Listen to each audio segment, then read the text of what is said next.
And we are back with the fourth segment of the GSMC Sports Podcast presented by the GSMC Sports Network.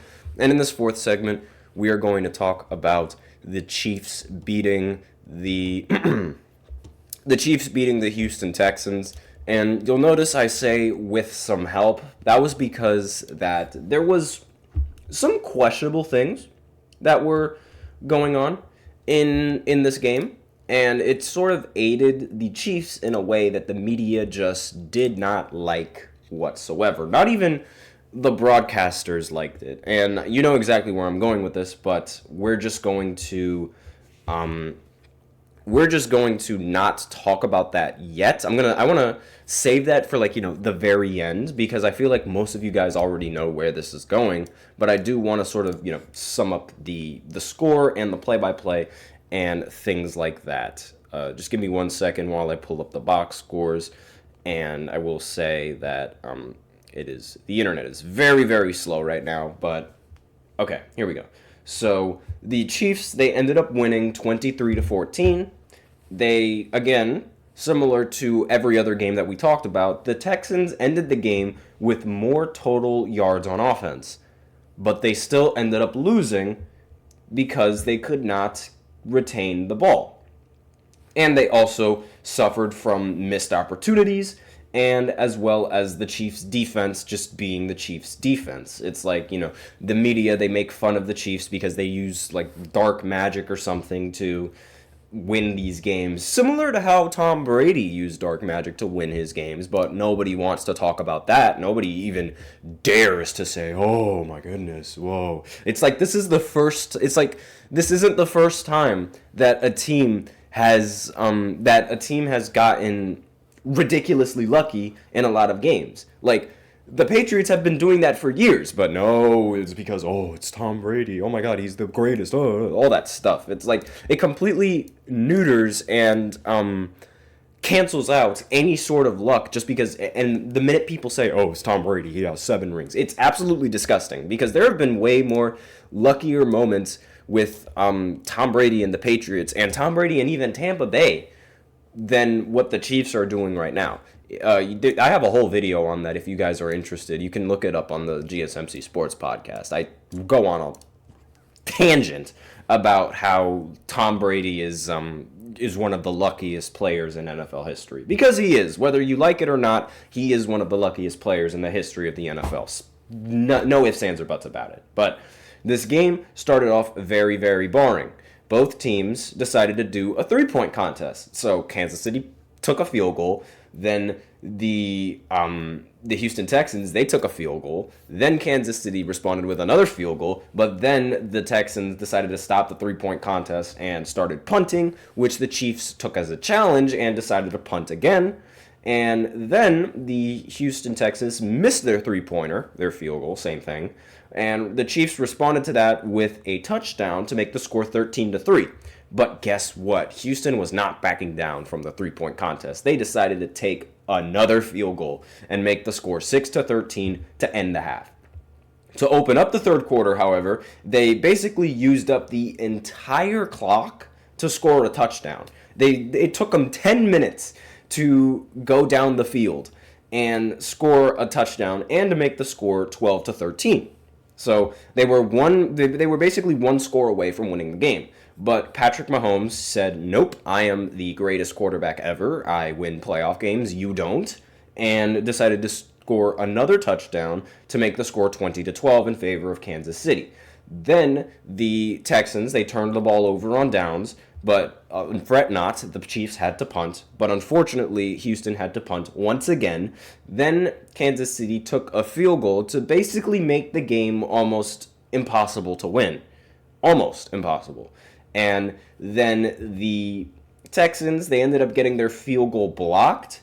And to make matters even worse, the Texans ended up ending the game, well, really not ending the game with a safety, because the game was basically over. So the Chiefs basically took the safety just so that way they could ensure that the Texans have absolutely no time to be able to score a touchdown, convert the 2, and recover the onside kick, score another touchdown, or take a field goal, that kind of thing. So it was a clock management move. That's sort of why it ended the way that it did on a safety.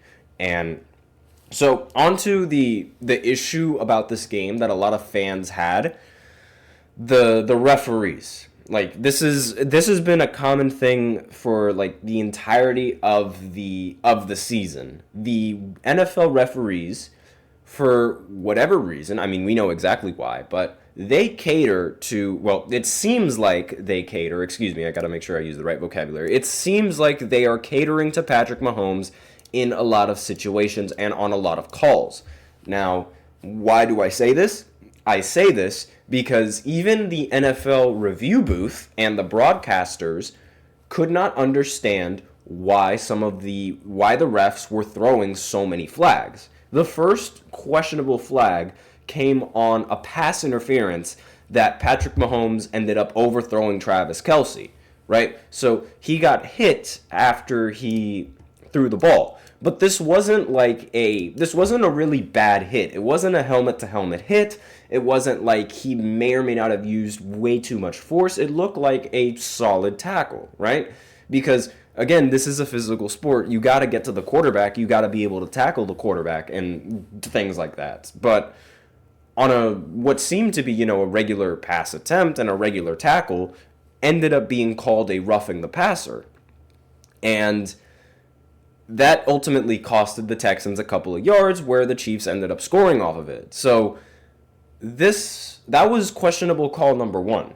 The second questionable call was when Patrick Mahomes was running, and obviously when you are a quarterback and you're scrambling and you end up going past the line of scrimmage, more often than not, you're going to be considered as a running back on the play. Like, you're going to be considered a runner and you might get hit really, really hard. And so when he was running, he took I don't want to say a preemptive slide, but he was trying to get on the ground. And as he was trying to get on the ground, like he tried to get on the ground exactly when the opponents ended up trying to tackle him, right? So naturally, because there were two Houston Texans that were trying to go for the tackle. Naturally, the refs were going to throw the flag there because it was Patrick Mahomes. He was trying to get to the ground. It was just like the timing of when he got to the ground, because it was like he basically went down right when the defenders were in mid-tackle form. Like, it's really, as a defender, it's almost impossible to stop yourself from committing to a tackle.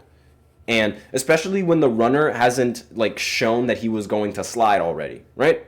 It was something that was very, very difficult to do, and it is very difficult to do as a defender. And even then, the Texas defenders, they did not hit Patrick Mahomes all that hard. It wasn't a helmet-to-helmet, and they barely grazed him, and it was still called a unnecessary roughness on the defense. Now, even the broadcasters and the review booth, they were all questioning this call. They had no idea. They did not know why there was even a flag thrown on either of the plays that I just mentioned.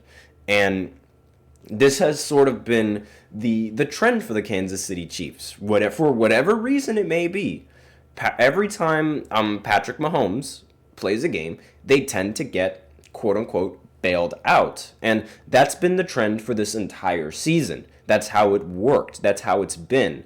And it was incredibly jarring in this game, especially because this is a playoff game. And the timing of these calls and these flags drastically changed the outcome of the game.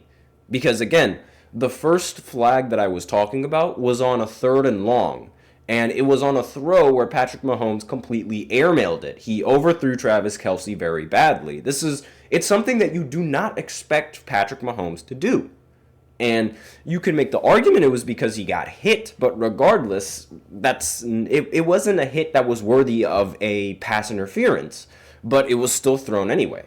Which is why a lot of people, they speculate if it was any other quarterback, then they wouldn't have gotten the flag, and it would have been a 4th down, and they would have had to punt it. But because it was a 3rd and long, this ultimately ended up working out in the Chiefs' favor, getting them the 1st down, and they scored off of that in the end. This is a game-changing play.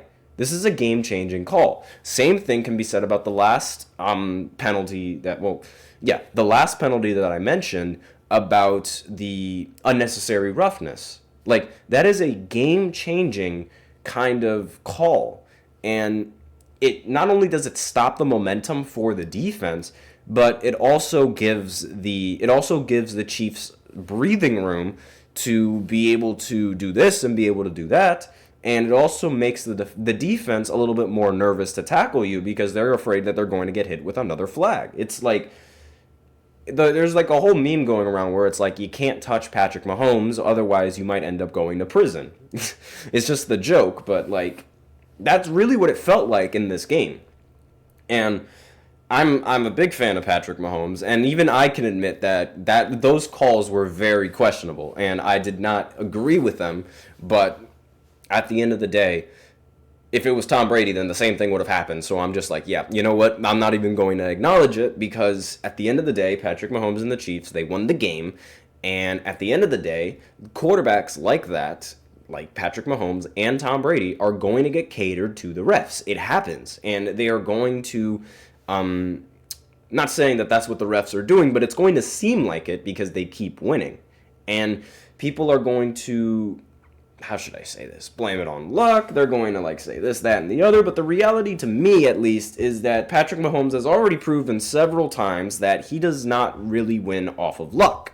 And when he loses, he actually gets very unlucky, but nobody really talks about how he gets unlucky in the losses. Whenever they talk about Patrick Mahomes losing to Tom Brady because he lost to him twice, they always forget to mention how Patrick Mahomes never got to touch the ball in the first matchup against Tom Brady, and in the second one where Tom Brady had home field advantage in the Super Bowl for the first time ever, by the way. Yes, I'm screaming that into the mic. Home field advantage in the Super Bowl. First quarterback to ever do that, by the way, because of course. His O-line was made out of paper. Patrick Mahomes literally, it was like Patrick and Tom were playing a completely different game in that one. But nobody brings that up because, it was Tom Brady. He has 7 rings. It's those kinds of, it's unnecessary, really, because at the end of the day, the Chiefs are probably going to win, whether it's by the will of the refs or by the will of their offense. Most likely by the will of the refs, it seems like it, because their offense was very lackluster. Now, in terms of the stats, C.J. Stroud actually outplayed Patrick Mahomes in this one, arguably. 245 passing yards, no touchdowns, no interceptions. Mahomes had 177 passing yards. He did throw a touchdown. Kareem Hunt ended up rushing for 44 yards and a touchdown. Joe Mixon rushed for 88 yards and a touchdown. And let's see. Again, I understand that the Texans, they were suffering from major injuries in this one, but that was a weird voice crack, good lord. But at the end of the day, even if they were healthy, I did not think that the Chiefs were going to lose in this one to the Texans at all. Travis Kelce ended with 117 receiving yards, by the way, 1 touchdown, and 7 receptions. This was a great game from Travis Kelce, a game that they desperately needed, by the way, too. Because Kelce has been a little bit meh in the regular season, but that was a really, really good game for him. So that's all that I have to say. Those are all the divisional round matchups. And now we're going to go into the 5th and the final segment where I talk about the final college football game of this season, Ohio State going up against Notre Dame. It's going to happen at 7:30. I'll be right back after this short break. Be sure to stay tuned.